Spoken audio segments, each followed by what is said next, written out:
When you see Nigerians in different parts of the world, they are some of the most industrious people that I know. When you see Zimbabweans with 90% unemployment, when you see Eritreans, when you see the Sudanese or the Malians or the Gambians going to Europe and America, it is not because they like it. If there were conditions that were suitable in Africa, they would struggle at home. Yes. But when you hear a young person say, he'd rather die at sea than to remain at home, that is not human. The human nature is self-preservation. When a human being says that, there must be something so grave at home, something so dehumanizing. That is what African leaders sometimes do not know. When I see them in limousines and in private jets, with motorcades, I say, these men, not all of them, these men, who are they? Where did they come from? That they are so insensitive, that they go to countries and receive 21 gun salutes, and their people are dying at home. Who are they? Are their hearts made of stone? Do they have eyes and they do not see, ears and they do not hear? Are their consciences so seared? I ask. And many Africans ask, even in their silence. But we cannot keep quiet. We must continue to raise our voices, talking not with the arrogance that will inflame their anger, but with the firmness and the clarity that will in the fullness of time, open their eyes. That is our patriotic duty. And I'm going to be seen as unfair in this regard. We have created an environment in this country, and not only in this country, it appears to be an African problem, that losers don't accept they have lost elections. And that elections are only deemed to be free and fair when you win them. Let me give you, of course, I'll be accused of many things by those who don't share my view. But this is my view. We saw this in Mozambique. The losers did not concede. We have seen this in Zambia in the recent past. We have seen it in Angola. We have seen it in Nigeria. We have seen it in Gabon. We have seen it in the Democratic Republic of Congo. We have seen it in Sudan. We have seen it in Uganda. We have seen it in Kenya. We have seen it in Tanzania. We have seen it in Burundi. In other words, there appears to be a problem in Africa that we have no culture of accepting electoral loss, so that if you lose, the elections have been rigged. And I think that this is one of the major agenda items that must be on the table if we as a country choose to dialogue. Why is it that we only accept institutions as working when they make decisions that are in our favor? Allow me. When the Supreme Court nullified the elections in Kenya, the entire NASA brigade said the judiciary has now redeemed itself. They have now demonstrated that they are different from other judiciaries in the world.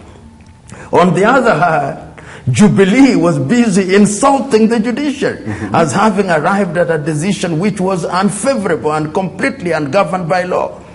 On the 20th of November, the Jubilee supporters were in praise of Justice Maraga and his court, and indeed on the 28th, when he arrived at the stadium, he received a hero's welcome.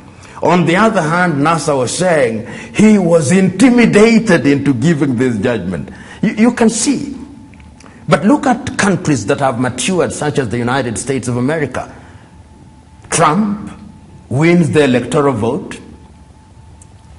Hillary Clinton wins the popular vote.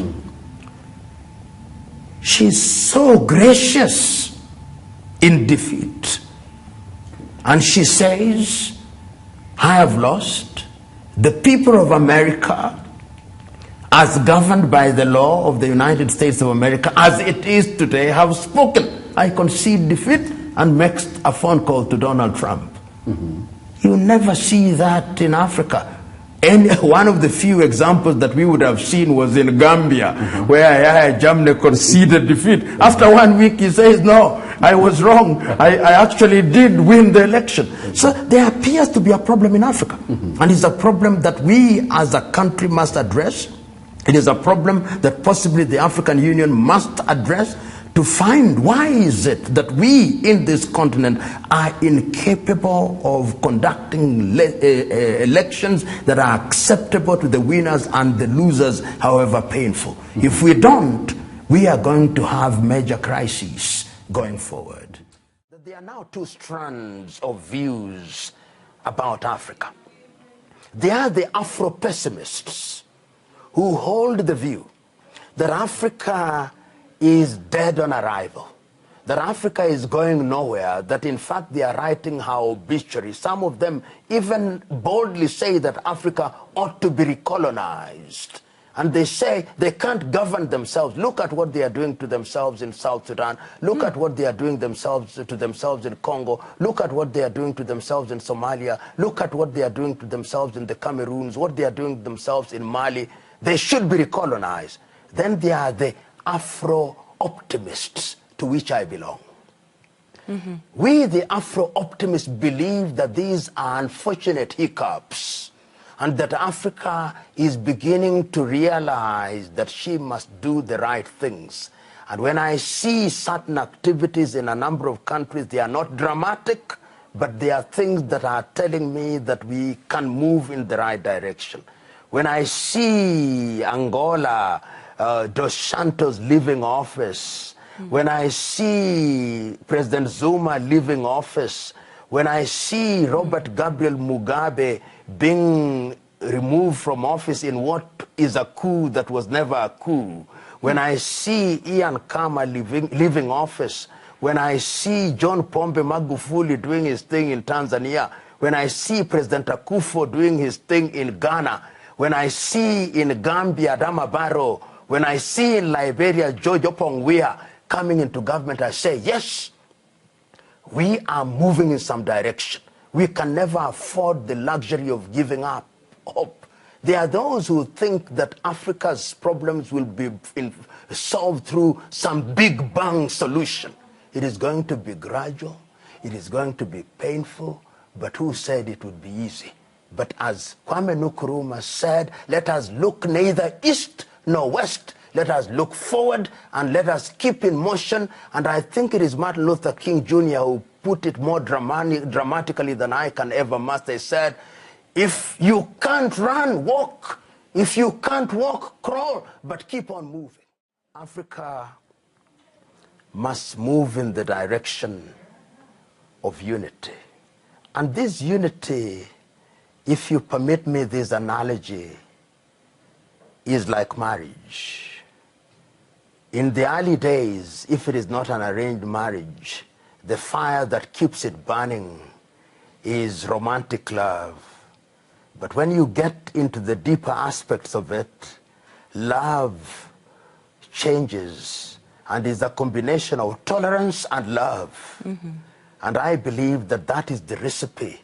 So African countries may not even understand nor like each other because of their tradition, but they must recognize that their general and overall good demands that they move as a team. And therefore, when we go at the dinner table of civilization, we know that we have our domestic problems, but we are not just about to expose it to the outside world. To the outside world, we are united face, and when we have our quarrels, we quarrel in-house. That is what leadership is all about. Selective memories, doing that which is in the general overall good. We can achieve it. And if we can't, we must know that if we don't achieve it, we are endangered. And that danger should force us into a union. The problem in this part of the world is that people invest in this electoral process emotionally and financially, so that when you see people are pained in the manner that they are, it is involved and informed, it is informed by this emotional investment. Because people believe that we as a population, will only benefit if one of our own is the president. So that if a Kamba is the president, that is the only time that the Kambas will feel that we now own the government. If a Luo is a president, that is the only time that the Luos will feel that we are in part of the government. If the Kikuyu and the Kalenjin, and we must liberate ourselves from those jingoistic, narrow ethnic thoughts. What we want at the helm are men and women who have been chosen through a democratic process and will preside over the country in a manner that is for the benefit of all. I can say for myself that I have long liberated myself from such thoughts. It doesn't matter to me who is the president of the Republic of Kenya, what his ethnic extraction is. I don't care. What I want is that that individual has been elected in accordance with the law in an electoral process that is free and fair, and that he governs us in accordance with the law and ensures that all of us have the opportunity to serve in our different capacities. That is what we must do. Easier said than done. Because as Koigi Mwere says in his books towards genocide in Kenya, the curse of negative ethnicity, these ethnic leaders create the impression to those whom they lead that our life will only begin when I am the president, and that if one of your own is not the president, then you cannot thrive. We must liberate ourselves from such primitive thoughts. They are primitive thoughts. There is no other word. I tried to look for a better, less harsh word, but I couldn't get it.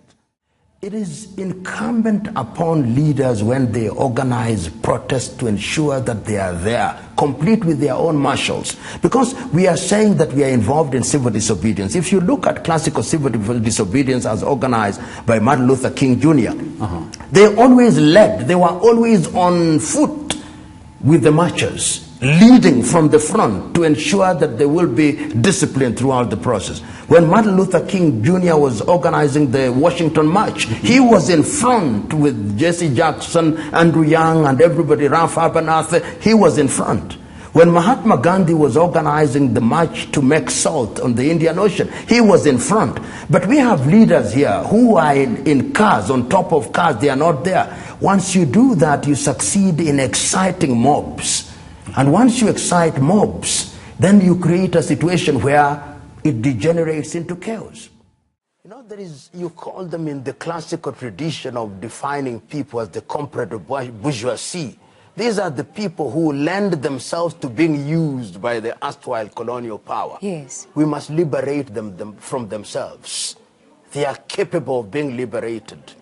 They have, such individuals have very short-term goals, the goal of self-gratification. They are the ones who actually destroy their countries through corruption. Oh, the comparative bourgeois has always been very dangerous because they are the ones who steal from Africa and they have no faith in Africa. They keep their loot in other parts of the world.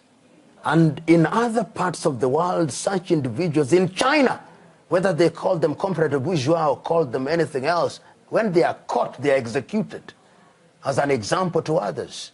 There is no shortage of them. And somehow this comparative bourgeois, they have the uncanny habit of getting into public office. They are the ones whom we elect in many African countries. And once we elect them, they think they are holding our brief, but they are holding their own brief, and they are asking to be bought by any person who is in the political purchase market. My goodness. These are individuals who must be identified. I'm suggesting, therefore, that the African electorate must also be enlightened. The African electorate's affinity for thieves is something that is scaring. We elect into office individuals whose only claim to fame is that they are thieves. To use the words of Liberia's Boima Fanbule, they steal on an industrial scale. We must do that. Is it going to be easy? Perhaps not. Experience has shown that it's not easy. Must we give up? No, not at all. Must we speak about and against it? Yes, because history has also demonstrated that that which is clear must be repeated times without number so it becomes as clear as gold. Will it be achieved in like instant coffee? No. Therefore, this is not a sprint. This is a marathon race. It's not for the faint-hearted. Thank you very much for giving me the opportunity to share my thoughts, my hopes, and my frustrations. But I remain optimist.